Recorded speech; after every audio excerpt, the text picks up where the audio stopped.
And the first student who's going to talk about their project is Mackintosh, and she is going to talk about the epidemiology and management of powdery mildew on strawberry. So I'll let her load her slides and get ready.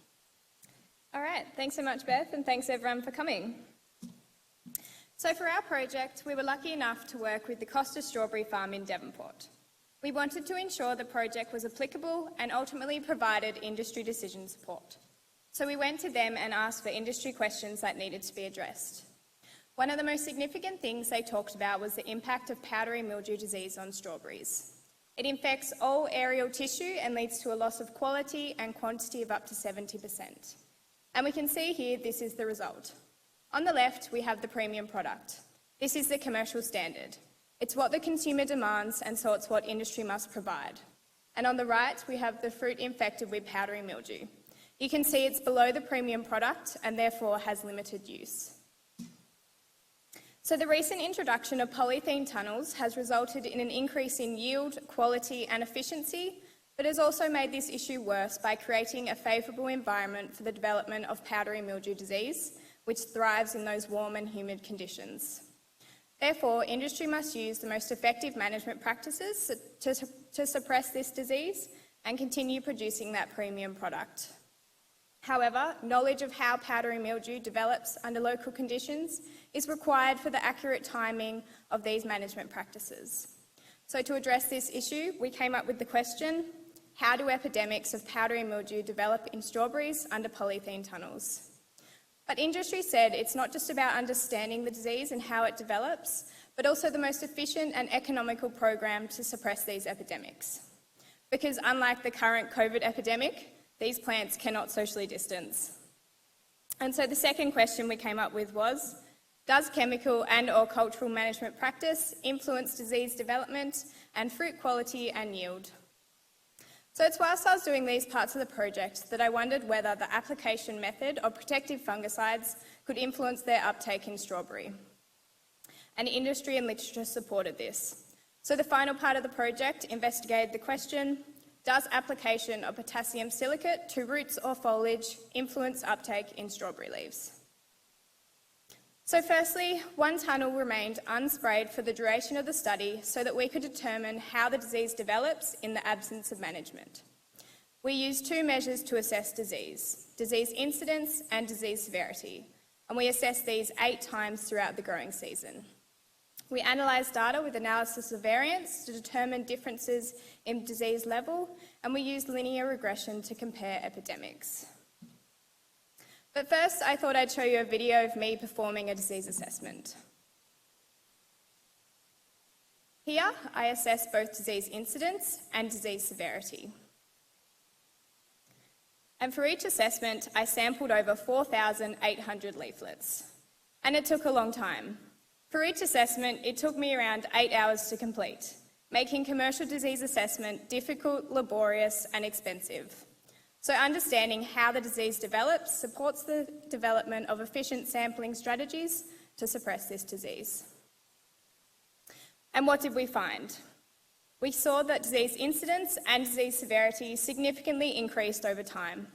On the left, we see that disease incidence reached 95%, meaning that almost the entire crop was infected by powdery mildew by the end of February.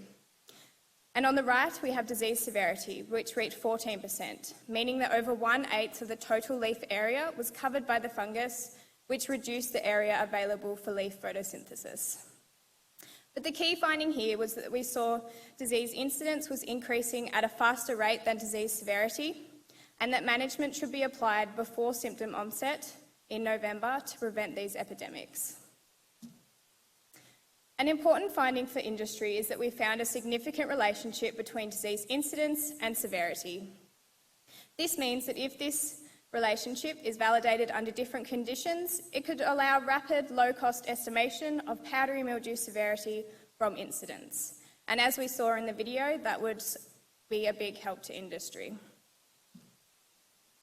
But like I said earlier, it's not just about understanding the disease, but also understanding the most effective management practice to suppress these epidemics. And so we developed 3 modifications of the commercial practice and compared these with the commercial practice. and I'll explain these treatments shortly. We measured disease incidence and severity, as well as the total soluble solids, looking at Brix in relation to sugar content, fruit firmness, and total yield from a single harvest.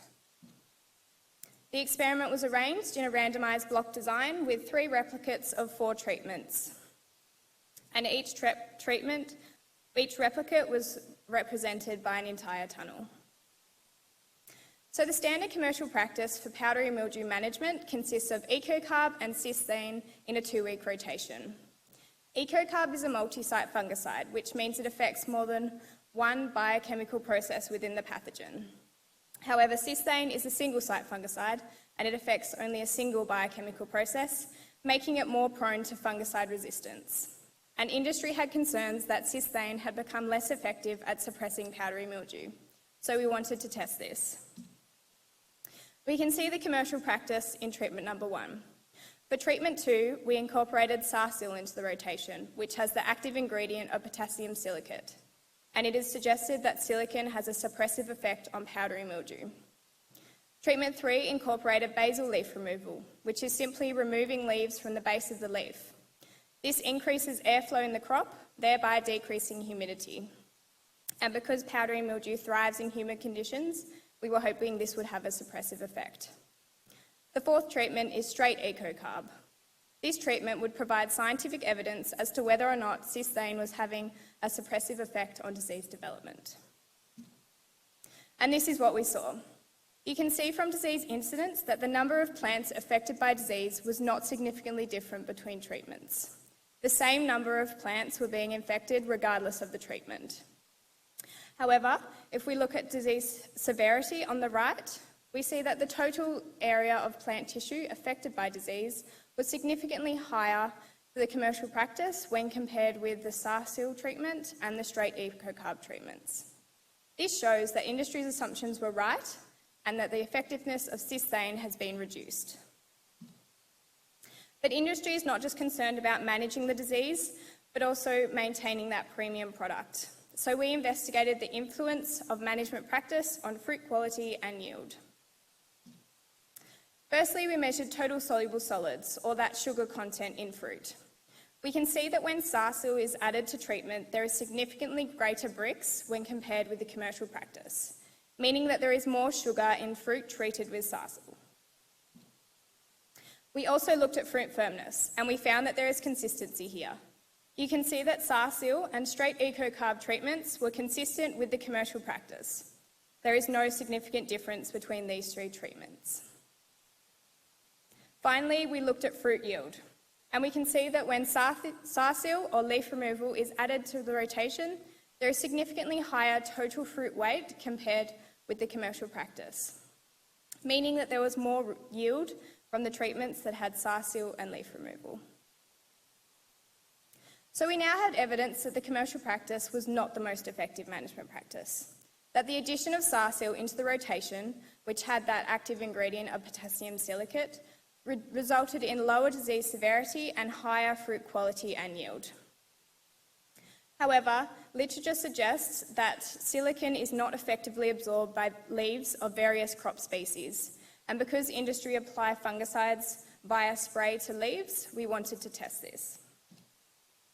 So we set up a pot trial in the glasshouse, and we used 2 application methods to apply silicon fungicide. Foliar application, which is used commercially in the strawberry industry, and root application. And we measured the total silicon content for each treatment using acid digestion. And we found that the commercial practice had significantly higher total silicon in leaves than the root application, meaning that the application method does have an impact on silicon uptake in strawberry. It has provided evidence that the application method of the commercial practice is correct under glasshouse conditions and must now be validated in the field. So in conclusion, we have shown that disease management for powdery mildew is having commercial implications, and that fungicide should be applied before symptom onset to prevent serious epidemics of powdery mildew. That if validated in future research, disease incidence could be used to predict disease severity. But most importantly, we found that by adding potassium silicate to commercial management of powdery mildew, it leads to lower disease severity and higher fruit quality and yield. And finally, we also showed that the application of potassium silicate to foliage increases uptake in strawberry leaves under glasshouse conditions and must now be validated in the field.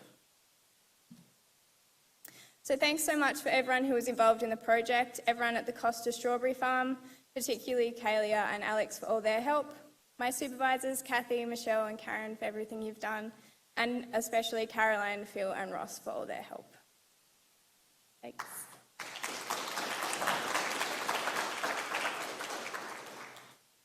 I've got a question.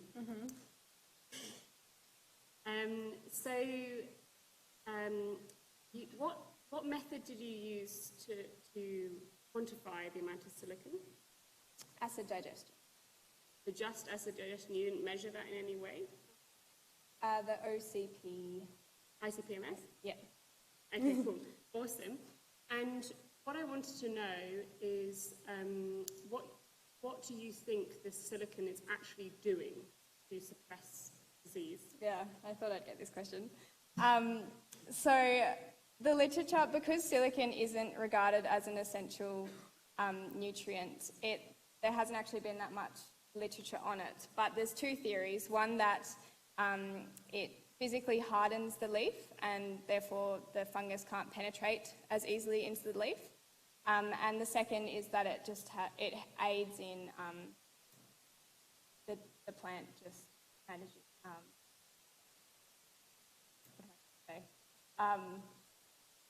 the defense, plant defense. It aids in that, yeah. But they think it's the hardening leaf. Yeah, the fungus can't penetrate the Hostoria in. Cool. Has anybody else got a question? Yeah, so the straight ecocarb treatment did show it suppressed disease the most, but because they still have to apply botryticide, that can't be mixed in the same tank as ecocarb. So yeah, when I showed industry results, they were actually more interested in the result with the sarsil in it, because then they could apply the botryticide in there. Whereas if they used the ecocarb treatment, then they would have to do more runs of the tank, which would cost more. So it's more practical to, yeah, with the sarsil. Yeah. So just to repeat Karen's question for those who are watching online, she's asking, there's a new product, EcoCarb Plus, that's got potassium silicate in it as well. Are they thinking about using that? I haven't spoke to them, but hopefully they will, considering my results. But yeah, I think they definitely should. Yeah. So Dougal's asking about whether prevention might be better than cure, and that obviously Anna got some pretty good results by removing the leaves and therefore reducing humidity. Are there any other ways of reducing humidity that might be effective? Yeah, so the leaf removal actually resulted in more disease development. So yeah, that's not a good way to do it. And we think that it's because leaf removal stimulates new growth and powdery mildew attacks that young tissue. So yeah, that wasn't a good result. But in terms of other ways to decrease the humidity, they do try a lot with, I don't know if you saw in the photo, but the sides of the tunnels, they kind of come down and they lift them up. But yeah, then you kind of have to manage that with all the other, like wind and everything like that, and damaging the plants. So yeah, it's a hard one, but yeah, leaf removal wasn't so successful. But that did occur fairly later on in the season, so we think that's another reason why that may not have worked. So perhaps if we did that early on in the season, then that would have had a good effect. But yeah, in terms of what we did, it wasn't so good. Thanks very much, Anna. Okay.